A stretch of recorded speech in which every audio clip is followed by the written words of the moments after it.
Mars, another day, another vlog with my two toddlers. Kaumaga nga yung pinakain ko na nga si Zoe at si Hati Hana. Ito nga nila ay sinusubuan pa, kapag di mo sila sinubuan, di sila nga kakain. Pag nga nakamod sila, sila mismo yung kumakain ng mag-isa. Pagkatapos nga nilang kumain ay nakaligo na nga sila. Pinusuklayan ko na nga si Zoe dyan at pinupunasan ko na nga yung buhok niya para di mabasa yung damit niya. Pagkatapos pala ay pinapabango ko na nga siya at nilolotion ko na nga si Zoe. Habang nga nilolotion ko si Zoe, nakatingin nga si Ate Hana sa camera. Ito si Zoe ay gustong gusto niya nagpapabango, naglo-lotion. Ay nuko, dahil na ako po. Ay tignan nyo si Ate Hana, di na nga nakatiis, nagpa-cute na nga siya sa camera.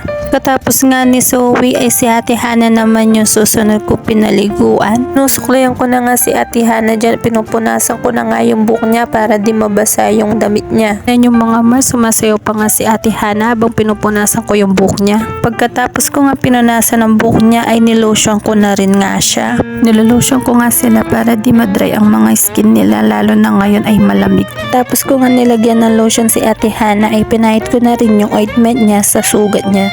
Update nga sa mga sugat niya is natutuyo na nga siya sa gamit niyang ointment. Nagugas din na pala ako ng plato. Siya, hanggang dito na lang, sa susunod ulit. Don't forget to like and share and comment. Please follow my page. Bye!